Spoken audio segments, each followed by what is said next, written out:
जय श्री राम, जय श्री राम, जय श्री राम। और हमारे साथ बातचीत करने के लिए खुद शबनम मौजूद है। बहुत स्वागत है शबनम आपका न्यूज़ 18 पर। बहुत बहुत धन्यवाद सबको। सबसे पहले तो जय हिंद, जय श्री राम। जी शबनम, जय श्री राम। और आप इस वक्त कहां पर हैं और किस मुहिम पर निकले हैं? क्या यात्रा आपकी है और कुछ अपने बारे में बताइए। देखिए, मैं मुंबई से अयोध्या निकली हूँ पैदल यात्रा के लिए, राम जी के दर्शन के लिए। और आज मुझे हो गए 9 दिन पूरे, और आधा दिन ढल चुका है। और क्या बोलते हैं, हम ये उद्देश्य से निकले हुए कि राम जी के दर्शन करना है। जी, और आप अकेले हैं, आपके साथ और भी लोग हैं? ये आपके ग्रुप का मुखिया कौन है? क्या सोच के आप लोग निकले थे और किस तरह से अभी यात्रा अब तक चल रही है? यात्रा बहुत अच्छी चल रही है, बहुत लोगों का प्यार मिल रहा है, सम्मान मिल रहा है। और मेरे साथ 2 साथी और है मेरे। एक का नाम है विनीत पांडे, दूसरे का नाम है रमन राज शर्मा। और इसका मुखिया कोई नहीं है, हम सब अपने मर्जी के मालिक है, सब अपने मर्जी का करते हैं। जी, क्या सोच के शबनम आपने ये यात्रा निकाली? क्या भगवान राम का दर्शन करने का ऐसा विचार मन में कैसे आया आपके? देखिए, अभी बोलते ना, जो बच्चे होते हैं वो 31 का इंतजार कर रहे हैं, जो लेजेंड था वो राम मंदिर का इंतजार कर रहे हैं। मेरा लेजेंड है, अपने आप को लेजेंड मानते हैं। 31 न्यू ईयर तो हर साल मनाते हैं, ठीक है, लेकिन ये जो राम जी का जो है कार्य, वो हमेशा नहीं होता और ऐसा मौका में बार बार नहीं मिलेगा। बस हम राम जी का नाम लेके निकल चुके। शबनम, अमूमन देखा जाता है जिस धर्म की आप अनुयायी हैं, जिस धर्म में आप मानने वाली हैं, आपने वेशभूषा भी वैसी पहनी हुई है, इसमें कहा जाता है कि अल्लाह के अलावा और किसी की इबादत नहीं करनी चाहिए। आप श्री राम की इबादत कर रही हैं, विरोध भी सुनने पड़ते होंगे आपको, आप मौलवियों के या और लोगों के, परिवार वालों के? परिवार का कोई विरोध नहीं है, परिवार को पता है, इसलिए मैं इतने दूर सफर पे आई हूँ। और आपको बता दूं कि पैदल छोड़ दो, किसी के भी माँ बाप अपने बच्चों को कहीं भेजते हैं, ट्रेन या किसी से भी, वो भी वो 10 बार उनकी खबर लेते हैं। मैं तो पैदल निकली हूँ, मेरी माँ बाप पता है मैं इतनी दूर निकली हूँ। और रही बात मेरे विरोध का, तो देखो कोई विरोध नहीं कर रहा है, और विरोध कर भी रहा है तो हमें पता भी नहीं चल रहा है कि कौन लोग है वो। और रही बात मौलवी की, देखिए मैं उनसे यही बोलूंगी, अगर तुम्हें मेरा विरोध करना है तो मुझसे आप डिबेट कीजिए प्लीज। विरोध करके वीडियो बना के डाल के आप साइड मत रखिए, मुझसे वन बात कीजिए, मेरे साथ बात करो, मैं बताती हूँ क्या सही है क्या गलत है। जी शबनम, अमूमन मौलवियों का यही सवाल हो सकता है, ये मैं एक अंदाजे से पूछ रहा हूं कि अल्लाह के अलावा और किसी की इबादत नहीं करनी है, ऐसा सिखाया जाता है धर्म में, या ऐसा कहा जाता है अल्लाह ही सबसे बड़ा है। ये इसके अलावा भगवान राम में आपकी श्रद्धा कैसे जागी, जबकि आप इस तरह से हमेशा धार्मिक जो आपकी मान्यताएं हैं उसका अनुसरण करती आई हैं बचपन से? देखिए, हमारा देश सबसे पहले तो सेक्युलर कंट्री है, हमें जो मन में आएगा हम करेंगे।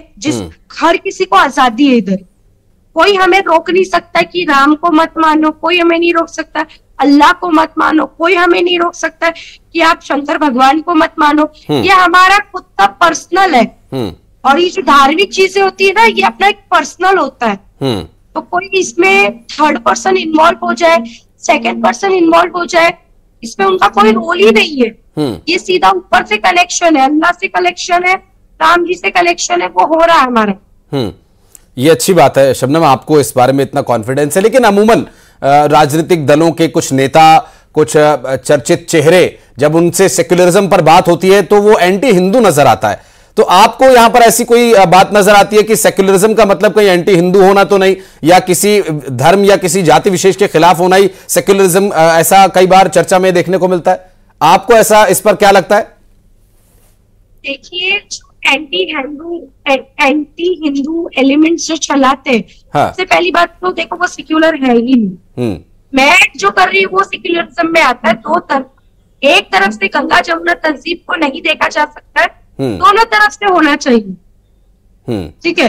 तो जो अगर अपने आप को सेक्युलर प्रूफ करने के लिए किसी धर्म को अगर आप गलत बोल के कर रहे हो, तो वो मैं नहीं मानती सेक्युलरिज्म।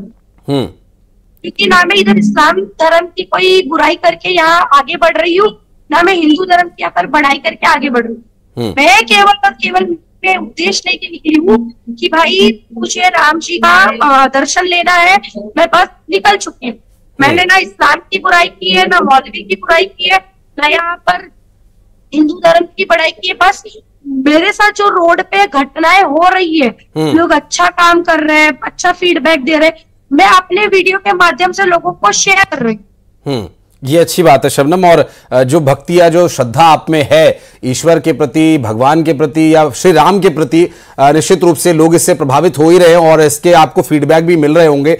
लेकिन एक बात और आपसे समझनी थी कि एक लड़की जो पैदल यात्रा करने निकली है और पैदल चलना बड़ा थका देता है शबनम, और ऐसे में कई बार गीत संगीत भजन या नाम जपना ये कई बहुत मदद देता है थकान दूर करने के लिए। आप भी कुछ गीत गुनगुनाती हैं, कोई भगवान राम का भजन गाती हैं?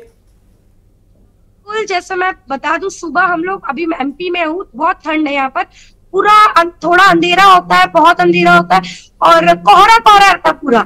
हम उस टाइम पे निकलते हैं बिना खाए पिए, बस राम जी का नाम लेके निकलते हैं। हमारे पास एक ब्लूटूथ है जी, उसमें हम गाना भजन जो भी है वो बजा के चलते हैं, राम जी का, हनुमान जी का।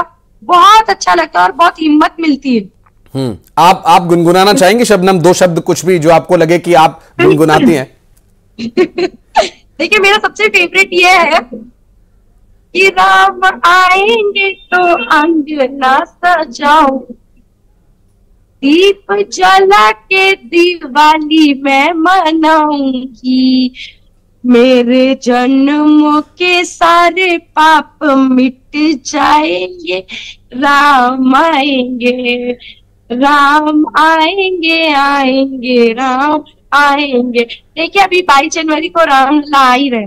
बिल्कुल, रामलला आ चुके हैं और मुझे लगता है कि जिस भाव से आपने गाया शबनम, यही भाव असल में भगवान इसी भाव के भूखे। हम अपने बड़े बुजुर्गों से और जो धर्म के जानने वाले हैं या भगवान का नाम जपने वाले, उनसे हमने यही सुना है कि वो सिर्फ भाव के भूखे, और आप में भाव की कोई कमी नहीं। इतने भाव से आपने भजन गाया और आपके इस यात्रा में आते जाते हुए और भी लोग आपसे मिल रहे होंगे, पूछते होंगे आपसे कि ये क्या कर रहे हैं आप, तो क्या बताती हैं आप, क्यों ऐसा कर रही हैं और क्या इसका मकसद है?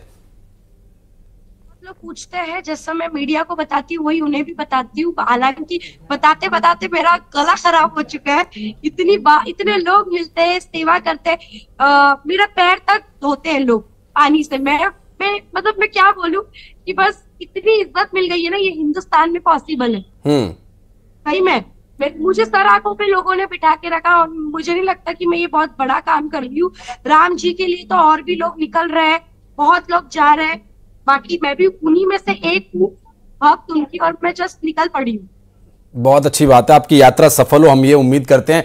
और अब चूंकि शबनम भक्त के वश में ही भगवान रहते हैं, ऐसा भी हमने सुना अपने गुणीजनों से, अपने बुजुर्गों से, कि अगर आप के अंदर श्रद्धा है तो आप भगवान को अपने वशीभूत कर सकते हैं। तो भक्तों की भी हमेशा जय जयकार होती है, ऐसा हम अब तक सुनते आए। सनातन धर्म में यही परंपरा रही है और सनातन धर्म में यही एक मूल मंत्र है कि आपके भगवान का तभी महत्व है अगर भक्त शबनम जैसे आप जैसे मिलेंगे। तो शबनम के राम जैसा कि हम कार्यक्रम भी चला रहे हैं, तो ये कहां से विचार शुरू हुआ, कैसे आपके मन में आया कि मुझे भगवान राम के दर्शन के लिए जाना है और वो भी पैदल जाना है, बिना आपने सोचे समझे? मुझे नहीं लगता इससे पहले कभी आपने कोई ऐसी पैदल यात्रा की होगी। कैसे ये विचार आया, कैसे ये पूरा बिल्डअप हुआ? देखिए राम जी को ऐसा नहीं कि सीजनल है ये कि मैं अभी मानने लगी हूँ। बचपन से सुना है, पढ़ा है, देखा है। राम जी की धरती पे रहते हैं, राम राज्य चालू हो गया है। लोग पहले देखिए गोवा जाते थे, 31 का इंतजार करते थे लोग, लेकिन अभी लोग राम मंदिर का इंतजार कर रहे हैं, 22 जनवरी का इंतजार कर रहे हैं। ये युद्ध में चेंजेस आई है जी, ठीक है। और बचपन से सुनते आ रही हूँ और मुझे गर्व होता है कि मैं हिंदुस्तान की महिला हूँ और मुसलमान महिला, और मुझे इतना अच्छा मौका मिला है, मुझे लग रहा है। और विचार ऐसा है कि सोशल मीडिया पे इतने वीडियोस लोग डाल रहे थे, लोग जा रहे, यात्रा कर रहे, तो मेरे भी मन में आया कि मैं भी निकलूं। लेकिन मैं एक ऐसा था कि मैं महिला हूँ, मैं कर पाऊंगी कि नहीं, डर लगता है, सेफ्टी रीजन, महिलाओं का तो रीजंस होता है, तो उस चीज को लेके थोड़ा सा मैं पीछे हटी। लेकिन बोलते हैं ना, राम जी अगर सच्चे दिल से अपने भक्तों को बुलाते तो कहीं ना कहीं से वो आ ही जाता है। मतलब इन्विटेशन। जी बिल्कुल। और वो इनविटेशन आपको मिला, उसके बाद आपने यात्रा शुरू करने का कब ठाना, कैसे आपने प्लान बनाया, फिर जो 2 साथी आप बता रहे वो आपको कहां मिले और कैसा बिल्डअप हुआ? देखिए वो मुझे मिले, वो मेरे पहले से दोस्त है, कहीं मिले नहीं है, हम 1 साल से एक दूसरे को जानते हैं। और उन्होंने प्लानिंग किया साइकिल से जाना है। मैंने बोला मैं साइकिल से नहीं जाऊंगी, मैं पैदल चलूंगी चलेगा, लेकिन मैं ऐसे नहीं जाऊंगी। तो उन्होंने मेरी बात को इतनी सीरियसली ले ली कि भाई पैदल ही चलना है। मैंने बोला ठीक है भाई, तुम्हें पैदल चलना है, मैं भी चल रही हूँ पैदल, तुम जा सकते हो तो मैं भी जा सकती हूँ। मैं नारी शक्ति हूँ, देवी लक्ष्मी का रूप हूँ मैं। बिल्कुल। तो बस निकल पड़ी मैं। बिल्कुल। और लक्ष्मी के बिना तो नारायण भी अधूरे हैं शबनम। और वो शक्ति, उनका जो नाम है वो ऐसे ही नहीं कहा जाता, वो शक्ति दिखाई दे रही है मुझे भी शबनम में। आपने क्या कभी गूगल पे सर्च किया कि कितने किलोमीटर की यात्रा आप जहां से चली हैं, और जब अयोध्या धाम आप पहुंचेंगी रामलला के गर्भगृह तक, वो कितने किलोमीटर की यात्रा होगी? कभी कुछ प्लान बनाया, कभी सोचा कि थका देगा ये? तो हाँ प्लान किया था, बिना प्लानिंग प्लॉटिंग के नहीं निकले हम। हाँ। मेरा एक विनीत दोस्त है, उसने पूरा रूट का निकाल के रखा है, उसको आइडिया है। मुझे ना रूट का ज्यादा नॉलेज है नहीं। हाँ। तो उसके बोलते ना, उसके इशारे पे हम चल रहे हैं, और साथ में हमें प्रोटेक्शन मिली है, तो पुलिस वाले भी हमें गाइड करते हैं। बिल्कुल। और रास्ता भी चूंकि कई, अब ठंड का मौसम है, कई बार कोहरा होता है। आप जिस जगह चल रहे हैं अभी मध्य प्रदेश में एक बड़ा क्षेत्र ऐसा होगा जहां कोहरा होगा, तो आप लोग कैसे प्लान करते हैं? दिन में कितने घंटे चलना है? फिर खाना पीना भी होता है, फिर आपका भजन कीर्तन का भी कार्यक्रम रहता है जहां पर आप भगवान का नाम जपती हैं, फिर आगे अगले दिन कैसे कहीं स्टे करना होता है, कैंपिंग करते हैं, कैसे आप लोग प्लान करते हैं इस बारे में?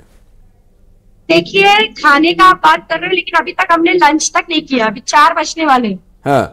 बच भी गए होंगे, क्योंकि हमें कहीं अच्छा ढाबा मिलता है, हम वहां रुक के खाना खाते। और रुकने का ये है कि गवर्नमेंट ने ही हमारा पूरा बंदोबस्त किया है। पुलिस वाले हमें रेस्ट हाउस लेके जाते हैं, या फिर हमें कोई अच्छे से होटल में स्टे कराते हैं जहां पर मैं सेफ रहूं। ये अच्छी बात है कि आपकी सेफ्टी का ध्यान रखा जा रहा है, सपोर्ट आपको मिल रहा है। देखिए भगवान के लिए आपने मन में श्रद्धा आपने जगाई, और भगवान ने सारा इंतजाम करके आपको दिया है। और मुझे लगता है कि यहां पे बातचीत को आगे बढ़ाएंगे, लेकिन आपके अंदाज में जो आप जय श्री राम का नारा लगाते हैं अपने साथियों के साथ मिलकर, अगर आप 2 या 3 बार वो नारा लगा दें तो मुझे लगता है कि माहौल और ज्यादा, जो दर्शक हमारे देख रहे हैं उनका भी माहौल भक्तिमय हो जाएगा। शबनम? हाँ ठीक है, मैं लगाती। मैं अभी जय श्री राम बोलूंगी, मेरे पीछे साथ में बोलना। वाह, चलो 1 2 3 स्टार्ट। जय श्री राम, जय श्री राम, जय श्री राम, जय श्री राम, हर हर महादेव, हर हर महादेव, भारत माता की जय, वंदे मातरम, वंदे मातरम। जी बिल्कुल। शबनम, एक लास्ट चलते चलते आपसे एक प्रश्न रहेगा कि आपने कहा कि माहौल बदला है, सोच लोगों की बदली है, कहां से आपको यह बदलाव महसूस हुआ और इसे कैसे देखती हैं आप? महाराष्ट्र से। हिंदू भी समर्थन में है, मुसलमान भी समर्थन में है, चलिए दोनों तरफ से प्यार मिल रहा है, तो यही तो बदलाव है, यही तो भारत जोड़ो यात्रा है। लोग बहुत मिल रहे हैं, मतलब ये मेरे लाइन्स नहीं है जी, जो मेरे को मिलते हैं ना वो ये बोलते हैं। ठीक है, असली भारत जोड़ो ये यात्रा है, शबनम का कहना है। बहुत बहुत शुक्रिया शबनम, आपका बातचीत करके बहुत अच्छा लगा। आपकी यात्रा मंगलमय हो, भगवान श्री राम की कृपा आप पर बनी रहे। बहुत बहुत शुक्रिया हमारे साथ जुड़ने के लिए, आपके साथियों का भी धन्यवाद। और चलिए बढ़ते हैं आगे। इस बीच एक बड़ी खबर आ रही है, आपको बता दें, इस बीच बड़ी जानकारी अपने दर्शकों तक पहुंचाएं। और मध्य प्रदेश में विभाग के बंटवारे से जुड़ी एक बड़ी जानकारी, विभागों के वितरण को लेकर सहमति बन चुकी है। सूत्रों के हवाले से बड़ी खबर, दिल्ली दौरे पर मुख्यमंत्री डॉक्टर मोहन यादव, अब से कुछ ही देर में जेपी नड्डा से मुलाकात होगी। मुख्यमंत्री डॉक्टर मोहन यादव की अमित शाह से मुलाकात हो चुकी है, और जानकारी मिल रही है अब से कुछ ही देर में भारतीय जनता पार्टी के राष्ट्रीय अध्यक्ष जेपी नड्डा से मुलाकात होगी। गृह मंत्री से मुलाकात कर चुके हैं डॉक्टर मोहन यादव, और आज देर रात या कल तक बंटवारा हो सकता है विभागों का। किस मंत्री को कौन सा विभाग देना है, कौन क्या जिम्मेदारी संभालेगा, इसके बारे में डिटेल्स आगे भी आप तक पहुंचाते रहेंगे। अभी जानकारी ये मिल रही है कि अभी दिल्ली में जो बैठक हुई या मुलाकात हुई गृह मंत्री अमित शाह से मुख्यमंत्री डॉक्टर मोहन यादव की, अब इसके बाद भारतीय जनता पार्टी के राष्ट्रीय अध्यक्ष जेपी नड्डा मुलाकात करेंगे, और इस दौरान बातचीत होगी किस मंत्री को क्या विभाग देना है, कौन सी जिम्मेदारी का कौन निर्वहन करेगा, मुख्यमंत्री के पास कौन कौन से विभाग रहेंगे। वित्त मंत्रालय जैसा महत्वपूर्ण विभाग कौन संभालेगा, गृह मंत्रालय जैसी गंभीर जिम्मेदारी किसके कंधों पर होगी, उसके आगे पंचायती राज, महिला एवं बाल विकास, कृषि, खेल, ये सभी महत्वपूर्ण मंत्रालय किसके हाथ में रहेंगे और पीडब्ल्यूडी विभाग कौन देखेगा, ये सभी महत्वपूर्ण जो पद हैं यहां पर किसको क्या जिम्मेदारी दी जा सकती है, इन सभी विषयों पर मंत्रणा विचार मंथन लगातार जारी है। जो अगला मंथन है, जानकारी यह मिल रही है कि वो भारतीय जनता पार्टी के राष्ट्रीय अध्यक्ष जगत प्रकाश नड्डा से होनी है। विनीत हमारे सहयोगी इस वक्त जुड़ गए हमारे साथ। विनीत, क्या डिटेल्स मिल पा रही हैं? अमित शाह से मुलाकात हुई डॉक्टर मोहन यादव की, अगली मुलाकात जेपी नड्डा से होनी है? जी, निश्चित तौर पर मैं आपको बताना चाहूंगा कि बीजेपी के राष्ट्रीय अध्यक्ष जेपी नड्डा से जो मध्य प्रदेश के मुख्यमंत्री हैं उनकी मुलाकात होनी है। हालांकि 4 बजे का समय जो है वो बताया जा रहा था, उस वक्त जो है उनकी मुलाकात होनी थी, लेकिन अब जो हमें मालूम हुआ है उसमें मुलाकात जो है वो थोड़ी सी टल गई है। जो टाइम है उसे फिर से रिशेड्यूल किया गया है और नया टाइम का अब इंतजार जो है वो मोहन यादव की ओर से किया जा रहा है और जैसे ही में समय मिलेगा, नया समय आएगा, उसके बाद मध्य प्रदेश के मुख्यमंत्री जो है वो बीजेपी राष्ट्रीय अध्यक्ष जेपी नड्डा के साथ मुलाकात करेंगे और यह माना जा रहा है कि केंद्रीय गृह मंत्री अमित शाह के साथ मुलाकात के बाद अब जो नामों में जो मंत्रालय की जो सूची है वो अब से थोड़ी देर बाद ही उस पर अंतिम मोहर जो लग जाएगी जब बीजेपी के राष्ट्रीय अध्यक्ष जेपी नड्डा से मोहन यादव की मुलाकात होगी। मैं आपको बताना चाहूंगा कि इसको लेकर के लगातार मंथन चल रहा है, मंत्रिमंडल का विस्तार हो गया है, लेकिन अब मंत्रिमंडल के विस्तार के बाद मंत्रियों को विभागों का बंटवारा किया जाना है, उसको लेकर के लगातार मंथन चल रहा है और गृह मंत्री अमित शाह के साथ आज मुलाकात। आप नजर बनाए रखिएगा विनीत, आगे डिटेल्स आपसे लेंगे और जैसा कि आप बता रहे हैं, उम्मीद है कि आज शाम तक, आज रात तक ही सब स्पष्ट हो जाएगा किसे क्या जिम्मेदारी देनी है। बहुत शुक्रिया। और अब खबरों का 2020।